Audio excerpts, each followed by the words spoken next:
Et à Port-au-Prince, moi, je limiterai les investissements pour le moment, puisque on parle de déblayage avant de reconstruire. Reconstruire à Port-au-Prince, et il faudra déblayer. Déblayer, ça implique une dépense de près de 2 milliards de dollars. 2 milliards de dollars qui pourraient être utilisés sur la côte, par exemple, la côte dans la zone de la Grand'Anse encore, côte que j'ai visitée, qui est superbe, son bagage. C'est une richesse naturelle. M'a passé, me dit, faut me procéder tout ça. Donc, ce sont des richesses qui ne sont pas exploitées. Il s'agit de venir justement encore avec ces BOT qui feraient des ports dans les zones et des centres touristiques, par exemple, d'une certaine importance. Bien, Madame Maniga, les grands pôles de développement, 3 axes majeurs. Oui, que dès qu'on a parlé de grands pôles de développement, nous évoquons une barrière qui est fondamentale, c'est la décentralisation. Mais la décentralisation, c'est un cadre administratif, son projection que liée, mais à partir, avant même de décentraliser, non seulement des institutions, des mécanismes de développement, l'argent, l'initiative privée, moi, je crois qu'il faut que nous fassions un état des lieux. Pour que ça, nous identifier 4 grandes zones, régions, notions qui n'ont pas existé, par exemple, dans le vocabulaire, nous, des régions économiques, c'est parce que la nature, même si Haïti est petit, la nature est diversifiée. Et que ça, on est capable de faire dans le nord, on va capable de faire dans le sud, dans l'ouest, etc. Donc la première chose à faire, je crois que son inventaire des ressources de chaque région et des possibilités de développement de chaque région. Bonne région, effectivement, c'est le tourisme, et d'accord avec Michel Martelly, le sud est magnifique, mais il y a d'autres régions dans le pays à tout qui sont capables de développer le tourisme. Malheureusement, axe touristique là, nous perdu opportunité. Haïti, c'est lui-même qui te baille le développement, qui te baille idée de développement du tourisme caraïbe dans les années 50. Kounia, nous pas foutu rivaliser avec Bahamas, avec Cuba, même avec la République dominicaine. Cependant, tourisme non arrêté parce que nous gagnons une qualité de tourisme. C'est pas seulement sable, soleil que nous sommes capables d'offrir. Nous gagnons des ressources archéologiques. Nous avons une histoire qui est très riche. Moi-même, ça fait mal d'entendre que mon sorti de République dominicaine, je vais visiter Citadelle La Ferrière comme si on était encore en République dominicaine. Nous gagnons une véritable politique du tourisme pour nous faire. Mais à côté du tourisme, il y a d'autres actes de développement à partir de richesses que nous gagnons, disons, des potentialités en matière de vent, c'est vrai. L'énergie éolienne sont pareilles pour nous développer dans le nord-ouest. Nous gagnons à partir de degrés l'importance des rivières, par exemple. Nous gagnons à partir de l'importance de la nature, des ports. Un grand projet, par exemple, un projet économique du développement du Grand Sud. Vous pensez que, et c'est un projet privé, son projet pour l'État lui-même encourager et que moi-même m'a pas encouragé. Il y a d'autres projets présentés par le secteur privé, soit secteur privé seul en Haïti, soit en collaboration avec des particuliers, des Haïtiens qui vivent à l'étranger. Moi, je pense que, tant qu'on me dit, décentralisation et spécification des axes de développement selon ça, chaque région offre. Bien, Monsieur Martelly, ou bien on va ajouter, ou bien... Non, juste que je n'ai pas retenu exactement l'exemple que Mme Maniga dit. Comme je me parlais de Fort Liberté, je me parlais de la Grand'Anse, nommer deux, trois exemples. Et malheureusement, je ne m'attendais que bien précis dans l'exemple. C'est peut-être parce que je n'ai pas de temps, peut-être pour le figurer dans tout le pays, parce qu'il y en a plusieurs. Et c'est malheureux que je ne m'attendais pas de citer. Ou non, mais on n'a pas besoin de nommer. Merci. Bien, Madame Maniga. Oui, capté avec choix la canonne. Madame Maniga. Bah quoi ça? Bien, alors nous allons passer à une relance de journalistes avec, s'il vous plaît, merci, Lucien Jura. Godson, pardon. Alors, avec Godson. Alors justement, en parlant de décentralisation, c'est une grande faiblesse PIA avec une absence de l'État. Et DEFIA, c'est justement comment assurer une présence de l'État sur tout le territoire national.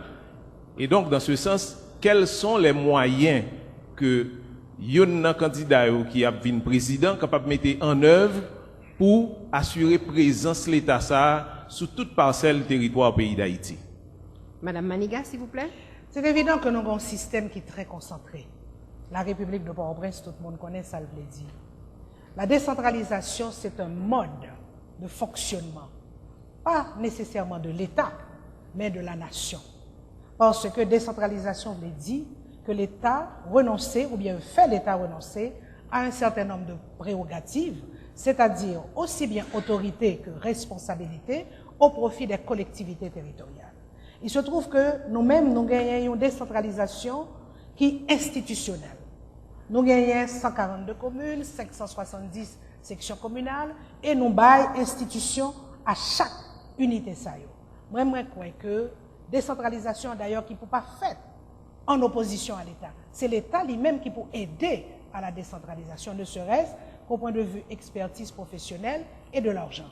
Moi, je crois que c'est un bagage qui est très important pour nous revoir, pour nous corriger comment on a fait qu'on hier. Monsieur Martelly, comment vous est une présence de l'État dans la présence de l'État, on devra tout simplement commencer par décentraliser l'État. Décentraliser l'État, ça veut dire que l'État a un service dans les différentes villes de province. Par exemple, côté commune, pas besoin, saute au Cap pour une fonds passeport Port-au-Prince, ou bien saute au Cap pour une fonds licence Port-au-Prince. Donc pour ceci, on va favoriser le e-government, c'est une nouvelle technologie encore, que le passé, pas qu'on est, l'ancienne génération. On pourra utiliser le système biométrique, côté que licence que me passe au cas là, même côté me passe là, tout le monde connaît. Et l'État identifie nom son bagaille. Donc c'est pour vous montrer que ça a à voir même avec la sécurité. Hein, L'État fait fin font bagaille là au cas, il passe 4 mois, il pas accuser d'un crime au Cap. C'est pour vous dire le système biométrique et aussi il faudra penser à laisser libre choix aux maires, aux CASEC de venir avec leurs projets. C'est eux en premier qui compte qui ça besoin. Donc la déconcentration, la décentralisation, laisser fonctionner les maires, les mairies et les... Bien, merci beaucoup, monsieur. Collectivité territoriale. J'avais oublié le mot, madame. Martelly, bien. Nous allons passer, passer, monsieur. S'il vous plaît. Et les techniques biométriques, s'il vous plaît, monsieur Martelly. S'il vous plaît, madame Maniga. Comme connaît. Madame Maniga, monsieur Martelly, nous allons passer au 4e thème avec les journalistes. On va parler développement humain. Développement? On va parler production nationale. Oui, on va parler production nationale avec le 4e thème. Et tout de suite, les journalistes sont déjà prêts pour la question. En 1 minute, Dali Vallet va poser une question sur la production naturelle. Production nationale. Production nationale, pardon. Oui, écoutez, gagné autorité commerciale de la République dominicaine qui fait sortir en étude, côté fait connaître que après tremblement de terre là, gagné exportation vers Haïti qui a augmenté de 35%. Autrement dit, ce qui fait d'Haïti actuellement le premier partenaire commercial de la République dominicaine devant les États-Unis. Donc, la toute histoire, c'est la première fois après tremblement de terre là que nous avons une situation. Maintenant, ma question en termes de production, étant donné que nous dépendons non seulement de la République dominicaine, mais aussi d'autres pays comme les États-Unis, quel plan spécifique vous avez pour relancer non seulement la production agricole, mais aussi production industrie et pays d'Haïti pour moins nous capables de répondre à la demande interne en termes de consommation? Madame Maniga, s'il vous plaît, en 3 minutes. Merci. L'Europe parlait précisément de dépendance et où est deux bagailles. Où est faiblesse de la production et le fait que toute structure nous favorise les importations. Et l'importation qui est plus proche de nous, c'est de la République dominicaine. Étude ça, on va parler à Mkoneni, la CEDEXCO d'ailleurs, CEDEXPO, à battre bravo parce que ça fait longtemps que vous avez planifié la conquête du marché haïtien. Et c'est en partie réalisé. Cependant, quand vous êtes responsable politique, vous gagnez quand même 2 exigences. D'une part, favoriser la production nationale et de l'autre, assurer l'alimentation de la population. Haïtiens consomment 30 millions d'œufs par mois, 1 million par jour. Et 3 millions, c'est que nous produisons, 7 millions viennent des États-Unis, l'autre là, reste vient de la République dominicaine. Or, Haïtiens prennent habitude de consommer des œufs. Si on suspend brusquement importation des œufs dominicains, ou à pénaliser la population. Mais en même temps, parallèlement que ou à envisager ça, il faut que ou stimuler la production nationale en matière, puisque c'est alimentaire, en matière des œufs. Tout à l'heure, on a parlé de consommation de riz, 500 000 tonnes, et nous pas produit 200 000. Il faut que nous importions. Le problème, c'est que nous pas capable brutalement, on dit, on ne pas importer encore, parce que c'est population qu'on va pénaliser. Il faut faire les deux. Il faut diminuer la facture d'importation et le volume d'importation et ou stimuler la production nationale en matière d'alimentation. Comment pour faire ça? Évidemment. Spécialistes disent que la terre haïtienne est un peu épuisée. C'est-à-dire que n'est pas capable de produire suffisamment pour nourrir 9 millions d'habitants. En d'autres termes, pour un aspect agricole, la réhabilitation de la terre, ou bien dimension des unités de production. Tout à l'heure, nous parlions de cadastre, des unités de production qui ne sont pas rentables. Ou gagner l'amélioration des techniques de production.